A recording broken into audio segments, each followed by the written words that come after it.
एक दिन देवर्षि नारद ने भगवान विष्णु से कहा, प्रभु, आपकी माया की चर्चा तो सभी करते हैं, पर जो आपकी भक्ति में है उस पर भला माया क्या कर सकती है।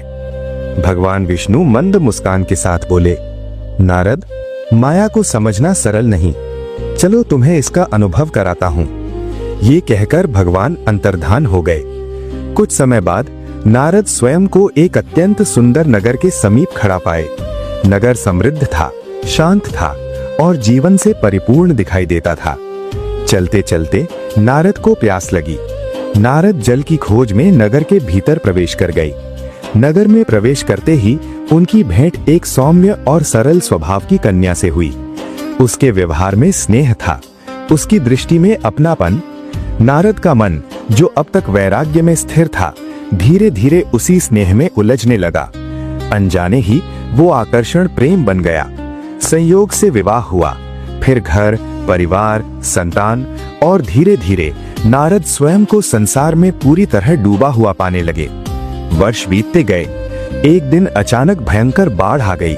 नगर उजड़ गया, घर बह गया, परिवार बिखर गया, सब कुछ एक क्षण में नष्ट हो गया। नारद दुख से विलाप करने लगे, हे प्रभु, ये मेरे साथ क्या हो गया। तभी उनके सामने भगवान विष्णु प्रकट हुए। विष्णु बोले, नारद, तुम्हें तो केवल प्यास लगी थी, तुम नगर में जल लेने गए थे और लौटे कितने वर्षों बाद। नारद स्तब्ध रह गए, मानो किसी ने उनकी आंखों से पर्दा हटा दिया हो। कांपते स्वर में उन्होंने कहा, प्रभु, मैं तो आपकी भक्ति में था, फिर भी माया में कैसे बंध गया। भगवान विष्णु शांत स्वर में बोले, नारद, माया बाहर नहीं होती, जब सिर्फ मैं ही हूं का भाव आता है तभी माया प्रवेश करती है। भक्ति तब तक सुरक्षित रहती है जब तक उसमें मैं नहीं जुड़ता। नारद ने शीश झुका लिया।